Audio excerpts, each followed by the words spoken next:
everybody, welcome back to my channel. My name is Zara and today I am going to be doing a review of a book that I have been dying to read ever since I heard about it, and that is The African Samurai by Craig Shreve. I was so excited that I went and hunted down the author and asked him if he'd be willing to send me an e-arc because I couldn't find it on NetGalley and I needed to read it then and there. Craig very kindly was able to sort me out with an e-arc, so shout out to him and shout out to Melanie for helping me get that. And without further ado, let's jump into a little bit of context as to what this book is about. The African Samurai is essentially following the character of Yasuke. Now, Yasuke was an African man. Sources say that he was from the area around Mozambique, and he was essentially taken as a slave from Mozambique to India. He then became a part of a Jesuit mission as a guard, essentially, for one of the leaders of that Jesuit missionary. And from there, he went over to Japan with the Jesuit missionaries as they were trying to spread Catholicism into Japan. This is a fascinating story because I had never heard about this man before. I'd never ever heard about an African man being samurai. And it's such a unique, fascinating story of just what can happen with random split decisions that are completely out of your control. And without further ado, I am now going to jump into my review.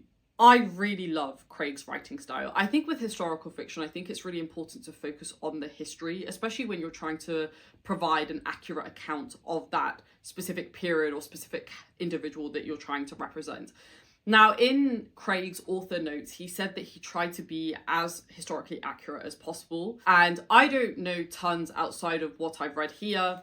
And also I did a bit of research on Yasuke when I first came across this individual about 6 months ago. So I know a little bit of his background, but I wouldn't say I know tons about Yasuke as an individual. But I think the way that he wrote the story really put this individual on a pedestal and really focused on him as an individual and his interactions with other characters. Now, I'll come on to those other characters later because it is a who's who of like Japanese historical fiction, specifically in the Sengoku period. And he just balances out the individual story of Yakuza, but then also this broader story of the unification of Japan. And I just think he was able to balance the two so well. And I often have this concern about historical fiction that it can feel very dense, especially when it is trying to be historically accurate, but it did not feel like that at any point. I felt like he balanced it perfectly. The next thing that I just loved, like I really loved, were the way that he wrote the characters. Now, we obviously have the character of Yasuke, who has been through a lot. You know, he was enslaved at a very young age. He then grew up in probably one of the hardest lives that you could possibly imagine. One of the really great things that Craig does is that he gives flashbacks into Yakuza's past.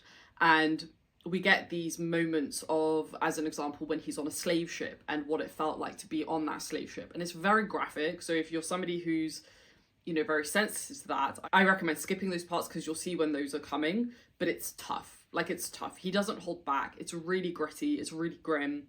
But it really paints an image of what this individual went through and where he's been and where he's coming from. And I think it really adds to Yakuza's character development by the end of the book because you kind of come full circle, but in a really positive way. And I really loved that for Yakuza, and I really loved the way that Craig told the story. The other thing I will mention about Yakuza, above anything else that I really loved about him, is his respect for other cultures. He's been through so much himself, and being an African himself, specifically being black in India or being black specifically in Japan, is such a novelty in a way. Like, it's such a rare sight that he is often the person in the room that everyone is staring at, that everybody is talking about, because he's this thing that doesn't exist as part of their everyday life. So I felt a real deep sense of empathy for him because it must be so difficult to be the odd one out. And I've definitely felt like that in periods of my life. I highly doubt that it even mildly compares to what Yakuza was going through. And I wouldn't wish that on anyone. But yet he owns it, you know, he really stands proud and he really owns his identity. And I love that for him. I love that he never lost that part of himself, of where he was from and his family and his heritage. And the thing that I just think really sums up his character is the fact that when he goes over to Japan, he never judges these people. He always looks at them with curiosity as people to learn from. And I just think that's such a testament to his character because he could, in theory, be very judgmental, just like some of the Jesuit missionaries are, but he never once judges these people. If anything, he embraces their culture in a way that is just very refreshing, and I love that for him. The next couple of characters that I'm going to mention are Japanese characters, and if you know anything about Japanese history, you've probably heard of these names. So the first character that we really get a lot of insight into, and that I probably think were some of my favourite parts, are with the character and historical figure of Oda Nobunaga. So he was a Japanese daimyo, which is essentially the equivalent of like a feudal lord of the Sengoku period. Now, the Sengoku period specifically refers to 15th and 16th century Japan, where there was a lot of conflict between kind of city-states, and he specifically was considered to be the first unifier of Japan alongside two of the other characters that we follow, and also two other real-life characters. The first one is Toyotomi Hideyoshi, and then the second one we have is Tokugawa Ieyasu. The former later united Japan and invaded Korea, and then the latter actually took power after the Battle of Sekigahara. He also eventually became shogun, which eventually ended the Sengoku period. Now, it's really funny because I am just finishing up my read of Musashi by I.G. Yoshikawa, and there's some overlap between these books, and I just really love seeing very different perspectives on these characters. The thing I really liked about Oda specifically is just the fact that he came across as this very patient, very well-educated, very curious individual. Now, Oda is probably one of the most respected Japanese historical figures. You know, he really unified Japan in a way that nobody else had prior to him. And I think the thing that we really see about this man is that he was really doing it from a place of seeing the power that Japan had, and that by unifying these different states, Japan would be a player on the stage, if that makes sense. I really loved just seeing the quiet moments between Yasuke and Oda, because they talked about some really meaningful topics that I won't go too much into detail about, because you should just experience it for yourself. But those were my favourite moments, because here we have Yasuke, an African, an ex-slave, and then we have Oda Nobunaga, one of the most powerful men in Japan, if not the most powerful man in Japan at that time. And it just really leads to some interesting dialogue between the two of them. And the thing I really respect about Oda is how he treated Yasuke and the respect that he had for Yasuke, because the circumstances by which Yasuke gets involved with Oda are not ideal, and yet he treats him like an equal. He treats him like he is one of them, and he wants to learn about Africa. He wants to learn about his history. He doesn't want him to forget that. And I just thought that was absolutely fascinating. Absolutely fascinating. Now, the other two that I mentioned, Hideyoshi and Ieyasu, we don't get tons of time with them. We get a little bit of time with them, but, you know, they obviously come across as these very intelligent, strategic warriors who were pulling a lot of the strings in the background. And I also really like the way that they slowly came on board to welcome Yasuke as one of their own too. And like I said, I just really like seeing the dynamics between all of these characters, and also Oda's interactions with his own retainers. Like, I just thought it was really satisfying. I think this would make a really wonderful movie, like a really, really wonderful movie. Like, there were so many scenes that I could see, like, visually, and I really hope one day we actually get one. I actually think it's in the works, or there is talk about it being in the works, if I remember correctly, when it comes out. I can't wait to see it. Like, I'm so excited. It might actually be a TV show, but I can't remember. The other character that I'm going to mention is the main Jesuit missionary that we follow, and that is Valignano. Valignano, in a way, is almost the real villain of the story. At the start of the book, it's almost portrayed as Oda being the villain of the story, because he is the one in the way of the kind of Catholic missionaries doing their job. But really, it's Valignano. He is the one that treats Yasuke not very well, but then in his own way, he actually does treat him quite well, and he does keep an eye out for him. So it's this almost very toxic relationship, because in some ways he's very kind to him, but in other ways he just treats him like an object and a thing to be traded. But I think this kind of whole backdrop of Catholicism entering into Japan is really fascinating as well, and about how the missionaries actually converted people, because we do get a little bit of insight into that. And it was very rarely done through education, and more often than not done through force and through not particularly nice means. Let's just put it like that.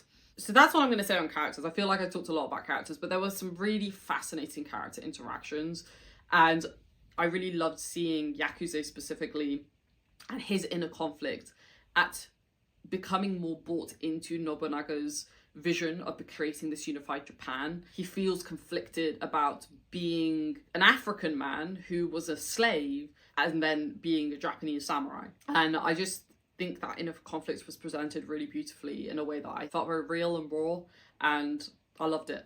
The next thing that I'm going to talk about is the thematic work. I think there are lots of really interesting things talked about this book. I mean, religion is obviously a big one.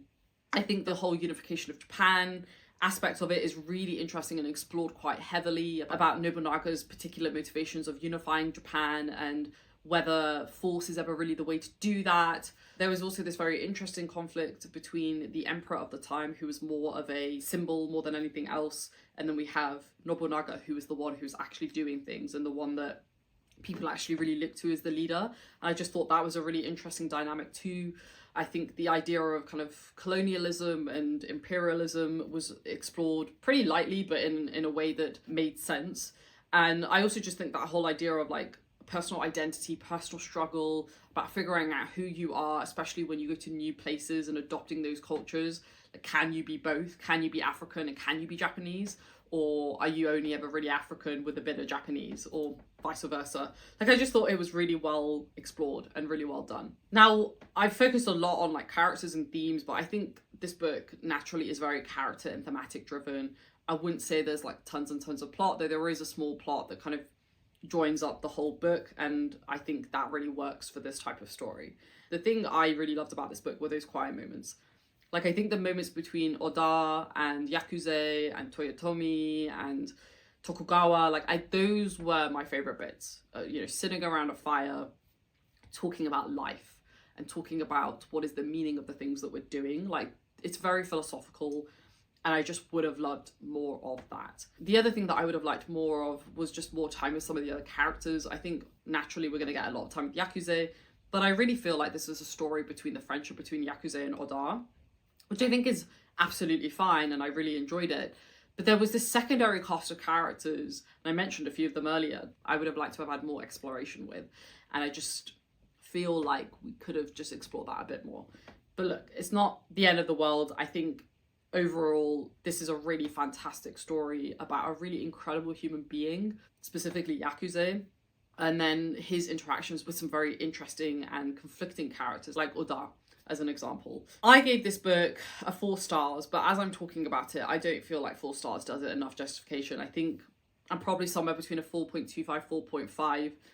I also feel like this book could have just been longer. I would have really have been happy for this to have been like a 500-600 page epic, because it is an epic. The story that is being told is a really important story that I just don't think gets talked about enough.